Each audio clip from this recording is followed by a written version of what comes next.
Uh-oh, appears the old S10's in trouble again. Been quarantined to the garage on a Sunday morning. It's not good when you get called in on a Sunday morning to be serviced. Means something's wrong, but it's not real drastic this time. It's just a concern more than anything else in the rear end of this truck. I noticed that about a month and a half ago, this thing was leaving little puddles of, no bigger than a quarter size of grease on the floor of the barn down there in certain spots. So I got up underneath there and got to look, and sure enough, the seal in the rear differential where the drive shaft goes in is starting to go bad. So today, just out of concern, we're going to examine and see what we got here. Check the fluid level in the rear end. This takes an 80 weight 90 grease, 80W90 grease, and we'll put some of that back in, make sure everything's good, and see what kind of bill of health it gets. But first I got to get it up in the air so I can examine that and get a light down there. And once I do, I'll try to use the other camera to show you a little bit closer what might be wrong with this thing. Always something, isn't it? Which I ought to be lucky, as a matter of fact, for this vehicle, because I was talking to a friend at work who used to work for an automotive dealership here local, and said that these S10 vehicles, this was pretty common on this setup for these vehicles. Especially for one, this one's got 195,000 miles on it. He's like, that's actually pretty good that it hasn't went out before then. So, count my blessings. It's been a pretty good vehicle, and now she just needs a little help to go a few more 100 miles down the road. Good morning, everybody. The other night I come up here to turn on the power supply for the computer up here, and I noticed that my series receiver had stopped working. The display was dark. So I did some checking around, and lo and behold, once again the 12-volt power supply on this unit is burnt up. Now, this is the second power supply I've had for this. The original power supply lasted almost 6 years, continual use. And I'm pretty sure it took a voltage spike when it went. And this other one was a Chinese spin-off. I think I give $5 or $6 for it, and it ran hot the entire lifetime of the adapter. I don't know why, but it did. So I think that might have been kind of its demise. So I took the unit out like I did the last time, the Sirius unit, and hooked it up in the vehicle, made sure it wasn't the unit itself that had went bonkers again, and it wasn't. So I'm going to have to come up with a modified power supply for this unit and get it back up and running again. Gotta have my Casey Kasem. Okay, we got the old beast up on the jack stands. Let's go around the other side and see what the heck's going on. It shouldn't be too bad. You can kind of see where that has been leaking and kind of coming around the bottom of that pumpkin cover right there. I had to replace that about 2 years ago, that cover, because it had developed a little rust hole and was leaking out gear oil. And I got a new seal at the same time and a few other things. I've got more hobbies than 6 people need. This is another thing I like to do, is restore old wood planes and stuff. And these two were really rough when I got them. They were very scaly and rust and stuff, and I've had them soaking about the past 2 weeks in WD-40. This is a Stanley Sweetheart plane right here, and this is a Dunlap. Ironically, it uses a Stanley plane in it. I've got the chip guard, or the chip breaker off this one removed. The chip breaker on this one's still here.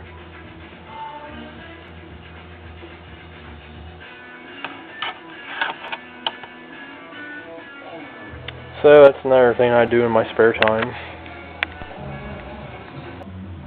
Okay, you can kind of see what's going on there. Right in front of the drive shaft, that rubber seal right there is what's starting to leak. And it's actually worse than what it looks. But I got to get up in the top there. See where that rib's at right there above my trouble light. There's a little hole there that's got a plug in it. I've got to get a little closer here. There's the plug. I got to pull that plug out and make sure the grease is up to the bottom of that hole. And if it is, we're in good shape. But I have a feeling I'm going to have to add just a little bit to it. You can see it's all slopped all over the gas tank over there. It's leaking pretty good, but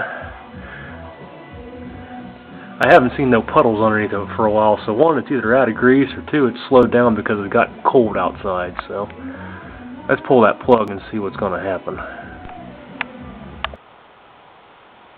So here's what I come up with. I'll just bring my 12-volt power supply up right now, and we'll hook it up temporarily.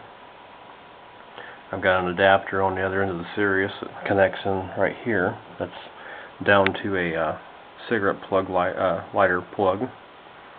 This thing requires 12-volt 1 amps of power. It's a vampire when it comes to wanting power, that's for sure. This power supply here will put out 12 volts and anywhere from 4 to 6 amps at surge peak power production. So it's more than enough that this unit will need. So let's take it down and get it installed. Here's the product we're going to use, a SAE 80W90 gear oil. I've got a little bit left of this Valvoline product. Use him up first. But being that hole is so far up on that differential on the rear end right there, we're going to, if I can get this off of here, pull the cap off, and to get it where we need it, we're going to take a small piece of tubing and put it over the end of that and tape it fast. Put it right there and tape it fast with some duct tape or painter's tape or whatever the heck you have, and give us a long enough length that we can stick in that hole and put the grease back into it. My cousin taught me that trick. It made a heck of a lot less mess, and once you get up so far with this spout, this thing's no good to you anyway because you can't get the angle of the bottle. You know, you can't get it tipped up high enough to get it where you need it. And this stuff's pretty thin bodied, so it don't take a lot of force to put it where you need it. So let me get some tools out and we'll get that plug out and see what we have. And now that we've cut all the plants off for the season, fall looks even more in rapid succession of rolling in than what it did about a week or so ago. And all the plants are cut off up here. Everything's taken care of outside. We've got a couple roses. Back over that way we need to trim back and put cones on for the winter, and the rhubarb out in the back garden there. But everything else has been taken care of. I guess we still have mums to cut off too, but that won't take very long. But it's fall in Ohio. Hooray! Well, this is an epic fail. I ain't gonna go any farther than what I have. I can't get that plug to come out, and it's kind of buggering up the side. And I'm pretty sure what we used on this before was a 3/8 inch extension.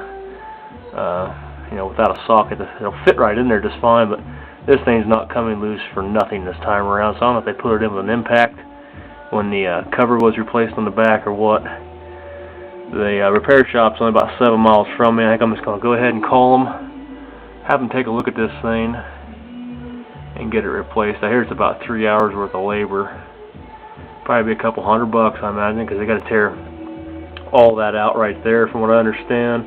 Take all the gears out of the rear end up in here, replace the seal. I think there's a bearing up in there they have to inspect to make sure it ain't bad, and go from there.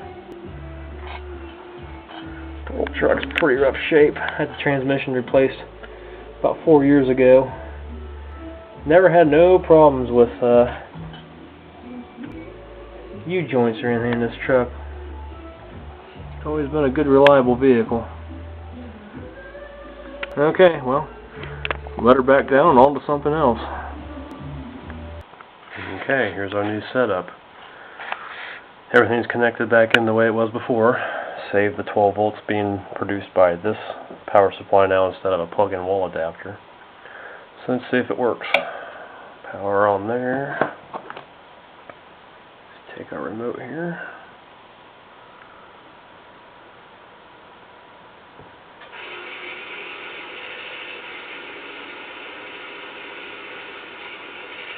Excellent. We're back in business. I would love to build a solid state power supply for this unit out of my own components and make it quality at the same time. Something that would if it did run warm, I could put it in a ventilated enclosure, still supplying 120 volts off the AC line coming in, and then outputting 12 volts 1 amp that this unit needs. So those cheap power supplies, they just don't last, and they run really hot. And what I have this running off of is a UPS backup for my computer system. So it'll cut the power on this side of the power line right now when the power goes out, which would be really hard on this unit. But this unit is also set up on a surge suppressor, which is fused, and this is fused, so this should be okay. So we'll see how long that holds it, and go from there.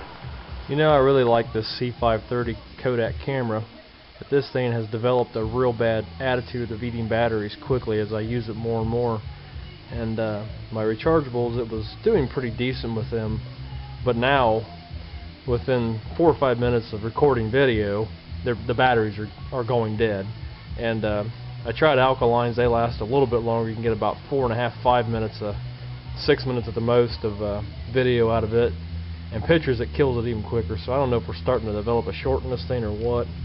Something, maybe the battery terminals are getting dirty or cruddy or what. I'm going to have to fix this battery door too. I've lost a little bit of a few videos.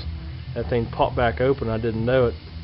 I had to go back through and refilm part of a video one time because that happened. But I need to get this battery door fixed. What this had was a little lip right here on this bottom corner right here that when you pushed it, you push this back that way and it'll pop open and spring out.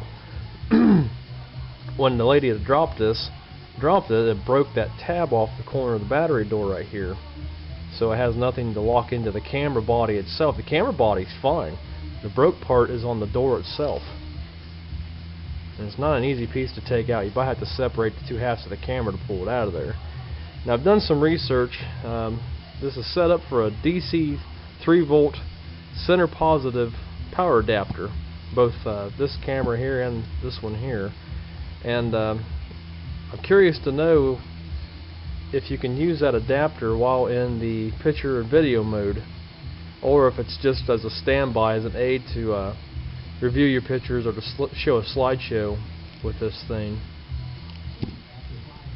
Kind of curious. If anybody has one of these cameras, let me know if you can take videos and pictures with the adapter.